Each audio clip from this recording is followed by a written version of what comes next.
সুমন, ঈদ যাত্রায় কমলাপুর রেল স্টেশনের চিত্র কেমন দেখছেন? গত রাত পর্যন্ত জানা গেছে যে ট্রেন ছাড়তে কিছুটা বিলম্ব হয়েছে। সেই চিত্র কি সকালেও দেখা যাচ্ছে কিনা জানাবেন।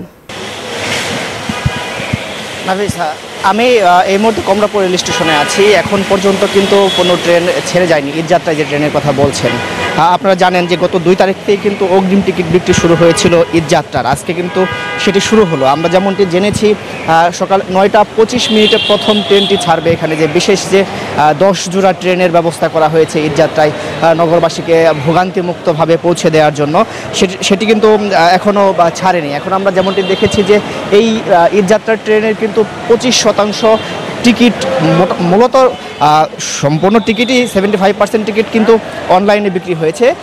আর যারা দাঁড়িয়ে যাবেন তাদের কিন্তু সেই 25% টিকিট বিক্রি করা হচ্ছে আজ সকাল থেকে স্টেশনে, এমন ঘোষণা ছিল আগে থেকেই। ফলে আমরা কাউন্টারগুলোতে ভিড় দেখেছি। এমনিতে ভোগান্তিমুক্তভাবে যাতায়াতের ব্যবস্থা করার জন্য রেলওয়ের পক্ষ থেকে ব্যবস্থা গ্রহণ করা হয়েছে। আমরা তাদের সাথে কথা বলেছি। তারা যেমনটি জানিয়েছে যে এবার কিন্তু প্রায় 33,500 যে অগ্রিম টিকিট বিক্রি করা হয়েছে তাদেরকে ভোগান্তিমুক্তভাবে পৌঁছে দেওয়ার জন্য বেশ কিছু ব্যবস্থা গ্রহণ করেছে। আপনাদের যদি আরও ঈদযাত্রার বিষয়টি আরও বলি, তাহলে আমরা যেমনটি জেনেছি যে এই শুধু রাজধানী থেকেই নয়, কমলাপুর থেকেই নয়, গাজীপুর এবং দেশের বিভিন্ন অঞ্চল থেকে কিন্তু এই 10 জোড়া ট্রেন ছেড়ে যাবে। আজকে থেকে শুরু হলো।